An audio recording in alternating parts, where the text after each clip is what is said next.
So we've spent the last few days in downtown Dallas. You might see the skyline there behind me, even Daley Plaza if I move well enough away.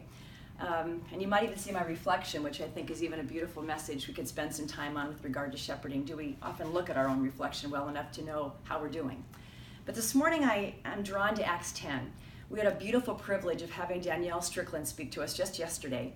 And in Acts 10, Peter is disrupted by God.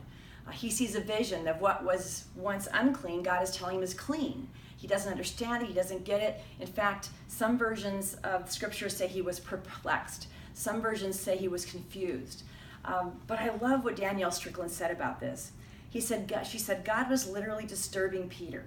If you're not being disturbed these days, you may well not be listening to God, because it's a holy disruption.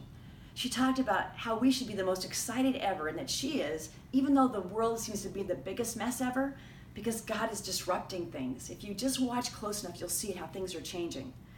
Are you making the kind of space, though, she asked, for God to speak to you about what he wants to do with your life, your family, your plans, your organization?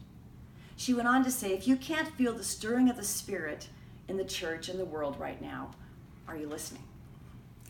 The disruption, she believes, is an invitation to get out of our dumpsters, that's a whole other story, but out of where we are, what contains us, what keeps us from feeling and sensing God's leading on our life.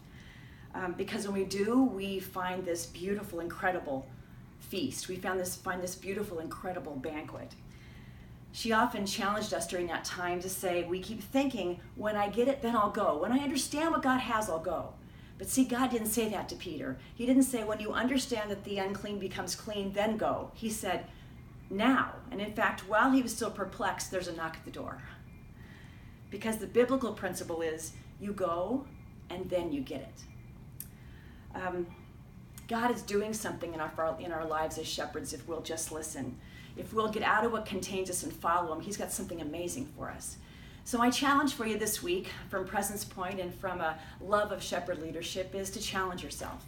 Where is God saying to you, get up and go? I'll help you with it later, but in your shepherding journey, whether you're shepherding in a work environment, a board of directors, a volunteer environment, whether you're shepherding laterally with your friends and influencing them in some way, whether you're shepherding in your family, or whether you're even shepherding up to the leaders in your life, what is God and how is God trying to disturb you?